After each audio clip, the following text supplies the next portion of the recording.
Hey there, it's been a while and I'm back with a new sculpting video showing my sculpting process for sculpting Igor from Young Frankenstein. Rather than talk too much about the details of what I'm doing here, since it's probably fairly obvious if you watched some of my videos before, I want to talk a little bit about maybe some of the other techniques and tools I've been using. Specifically over here on the left, you see I have a collage of Igor that I'm using that I've pulled up in the image reference in Nomad. I've been using an app called VizRef, and VizRef lets you copy and paste sort of a collage of images, and you can move them around and sort them around into a collage of sorts, and from there I just then save that collage out to an image which I pull into Nomad here, the image reference. So that's one of the tools I've been using lately. Since my last video, Nomad is now out for PC, which is really cool. Of course, I still like sculpting on the iPad just because it's nice and handy. But it does make it a little bit easier when I eventually switch over to Blender to do my final product. Speaking of which, when you see the end images of the video and the final sculpt images, it was all finished in Blender. I did most of my sculpting here in Nomad, but without a doubt there was another final pass of sculpting and tweaking in Blender as I continued. It's sometimes it's hard to walk away from a sculpt, and I would continue to see things that would kind of bother me that I'd want to tweak here and there, just to get it exactly into place. And also I would set up my cameras and then sculpt to favor the cameras, and so that was all finalized in Blender. But I would say 90% of the sculpt here happens in Nomad, and then the other 10%, which can take a while, happens in Blender. I also ended up using, you see I just block in the eyes with some spheres. Well, my final eyes actually use an add-on for Blender called Tiny Eye. It's a fantastic little add-on for getting anywhere from realistic to stylistic eyes, and you can tweak everything from the color of the eye to the size of the pupil, the iris, to the types of striations that are there in the iris, and the coloration of the iris, and even the shape of the iris. I mean, the levels of control are pretty great, and you can get some really good looking eyes with just a few button clicks. So I use that, which I eventually swapped out for these spheres that I have temped in here in Nomad. But of course, I need to have something temped in Nomad so I can get a good sense for the final image while I'm sculpting it. So Igor was played by Marty Feldman, who had these really severe, diverging eyes, and he used them to great comedic effect, and Young Frankenstein really stole the show of that movie, and he's a lot of fun to watch, and such an iconic face for kind of fun, creepy Halloween times. Another thing I used in Blender that I temped in here in Nomad, you'll see I'll eventually pop in a cylinder for teeth, and I'll sculpt those teeth in. But I eventually replaced those with teeth from the Blender, I believe it's like a free Blender asset library that you can get on blender.org that has all sorts of different human anatomy models for free. They're all UV'd, they're all separated into good groups, and it's just a really great handy library to have if you're doing any sort of human anatomy sort of work. And so rather than sculpt them from scratch, it was easy to just swap those in from the asset library. That said, he doesn't show his teeth a whole lot, so using a cylinder, Nomad, and then sculpting in with a sharp brush was easy enough. He sort of wears this it's almost like a black t-shirt pulled over his head. That's what it feels like. I don't even know what you would call it, but I don't plan on showing much below the shoulders, and so that was pretty easy to block in. Just take a sphere and drag it around into shape, and then use the basic brushes to add some folds and stuff in there.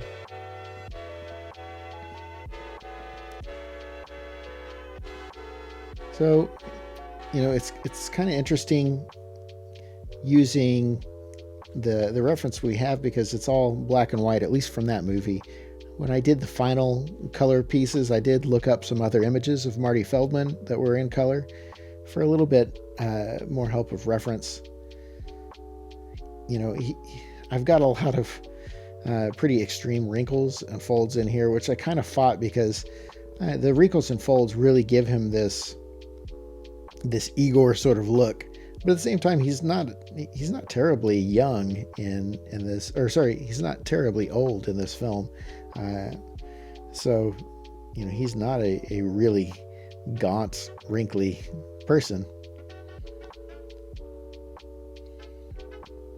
Oftentimes, it's easier to make a model that's more wrinkly and creepy looking than it is to make somebody that's young and has fewer wrinkles. You just have to be more deliberate on where the things are placed and the overall design of things. Certainly, as I like to jump into just sculpting anatomy as opposed to blocking out shapes and forms, a lot of times I wrestle with dealing with kind of lumpy forms that I'm constantly trying to smooth out or push and pull into place.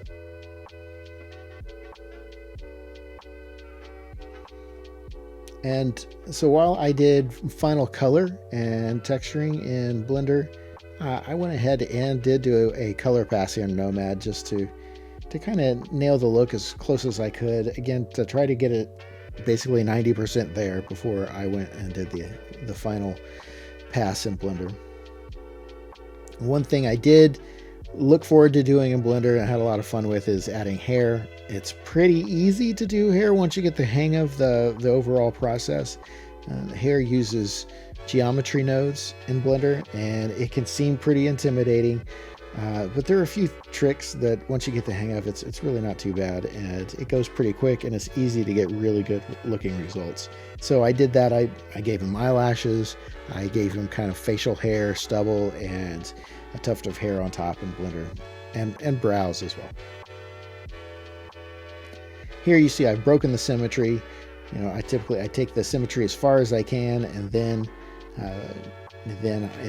I eventually have to break the symmetry in order to get more interest in the expression of the character.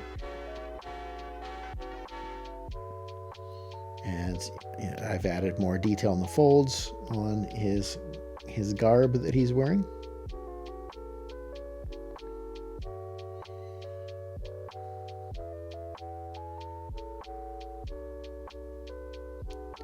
And so, you constantly got to be kind of stepping back and kind of forgetting what you know of your sculpt and then coming back to it and reassessing, why does this not look like the person, or why does it look like the person, and finding ways to really enhance and dial things in. Constantly turning things around, it really helped to have this collage of different angles. I'm not trying to match an exact pose of what you see in these images, but I'm trying to get a good approximation of a number of them. So I end up with a fairly unique original pose in these, but something that kind of captures the essence of all of the goofiness that you see in the collage. I did try using some texture brushes. It's not something I do a lot of in Nomad, to be honest. To add the hairs of the eyebrows to kind of suggest that.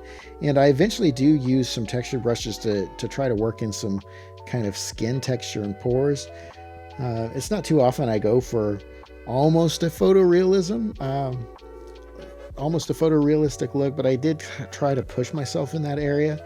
And in which case, I did work in some skin texture with some texture brushes in the end, as well as in Blender.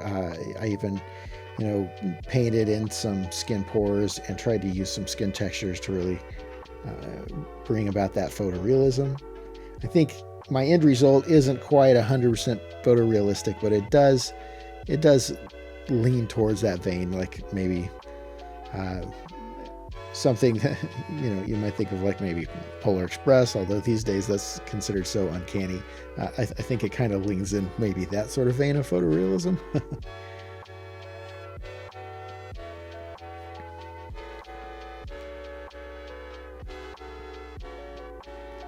So, there's really just a lot of just working details in and out.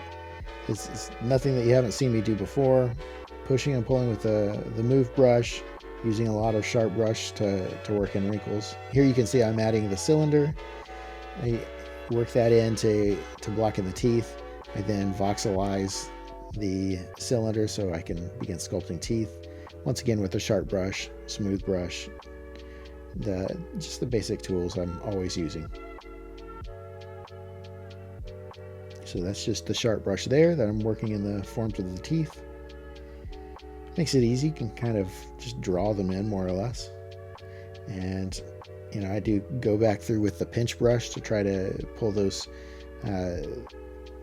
indentations of the teeth, make them a little tighter, closer together.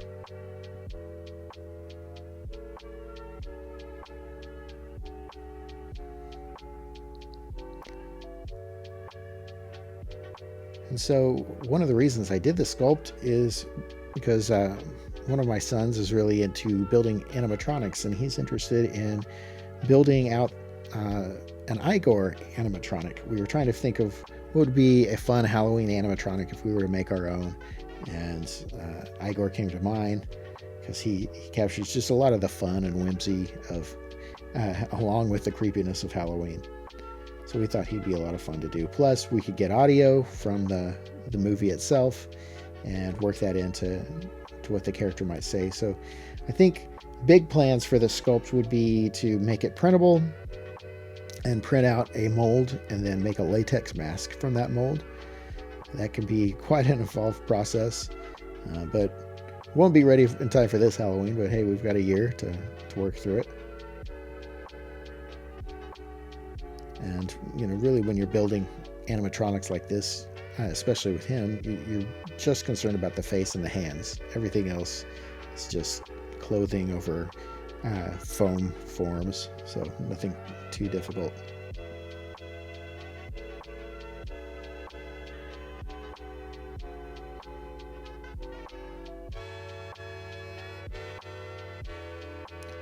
So one of the things I had to do is I did mask the inside of the mouth, inverted the mask, used the move tool, and I pushed it back as a way to kind of give him some volume back behind his lips to where the teeth can be, just to create a cavity basically back there without actually deleting any mesh. If I were to delete the mesh and then remesh it, it closes it off in Nomad, which is not helpful.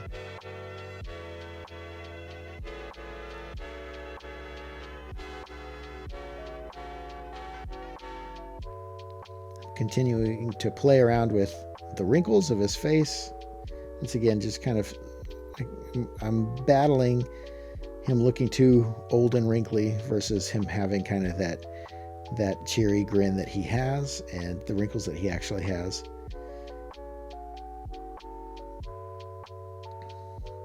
Here I'm going in and I'm finding little bumps to use in my mask to add in skin texture. And I kind of patch those around in places. I guess I just did that for a short bit there, and now I've gotten distracted by the wrinkles of the nose. So you'll notice I just constantly hop around and finding what do I want to tackle as I'm sculpting. There I've added the skin pores back in. I imagine I could have increased my voxel resolution and the skin pores, but it was getting pretty high at this point, especially when it's voxel based and not multi-res. When I did move it to Blender, I eventually did switch from voxel to a cleaner topology with multi-res. I think that's a really helpful thing to do, especially if you're going to do anything fancy with textures. You can quickly auto UV them.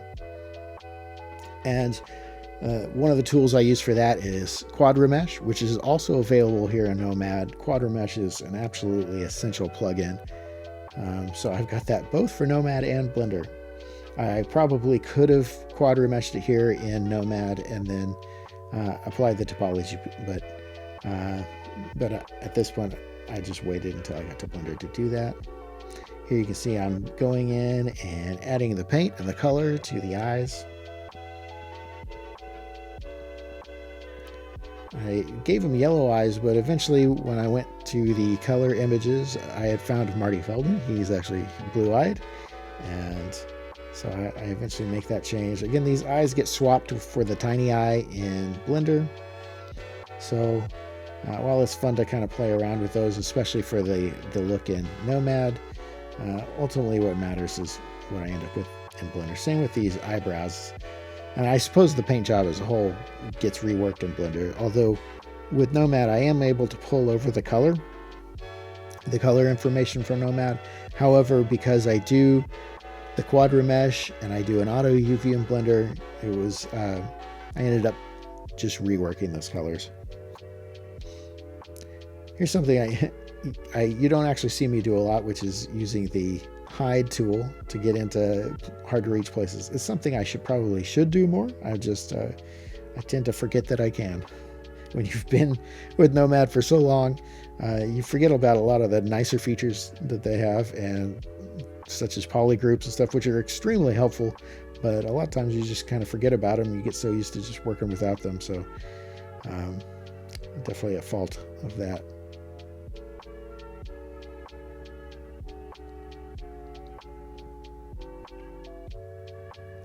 So continuing to play with color and bring color into the face.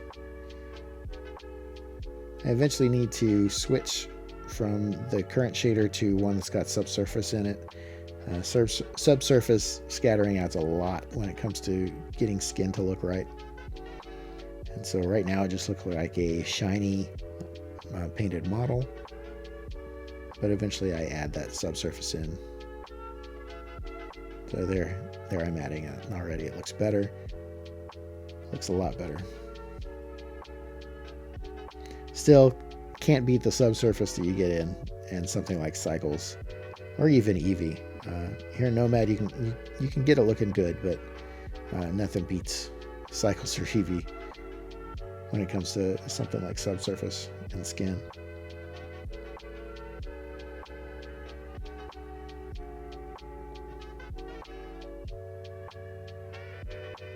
It's a lot of fun just painting things in Nomad and adding the color to them.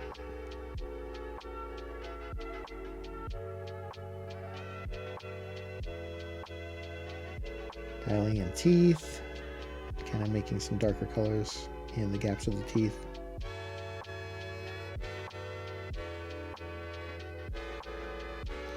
Let's see, I suppose another add-on that I used in Blender is the Sanctus library. It's another great add-on. Sanctus library is just a add-on that gives you access to some really great procedural textures. One of those being a cotton fabric that I ended up using on his cloak, or whatever you want to call it, he wears. And I was really happy with that. It just makes things easy. There are tons of great add-ons out there for Blender, and sorry this isn't exactly a Blender video. I should probably get better at recording my Blender stuff. But you know, recording and playing back Blender stuff, especially when it's going fast, can probably be really hard to follow. So my only other alternative is to do a real-time tutorial of something in Blender. I suppose if there's something you're interested in seeing how to do in Blender, I could do that just as a chunk of a tutorial. But I wouldn't say it's likely that I do a full real-time recording of finishing off a sculpt in Blender, just because it would take so long. You know, I'll probably spend a couple hours with Blender. That said, this is probably a couple hours of sculpting here in Nomad, but it goes really quick. And again, these videos aren't intended to be tutorials, rather just showing up my process from start to finish. So again, if I did it in Blender, I could, but I'm just not sure how well it would go, seeing me do a lot of menu diving, and I'm also using a couple of different monitors. So anyways, let me know if there's something specific you'd like to see, and maybe I can either explain it in the comments or do a one-off video of just how to do something. So this pretty much concludes the Nomad portion of the sculpt. I'm going to put up the Blender renders here soon, and you can also find these renders on my Instagram at Eric3D. Be sure to comment below, let me know what you think. Until next time, be sure to like and subscribe. Thanks.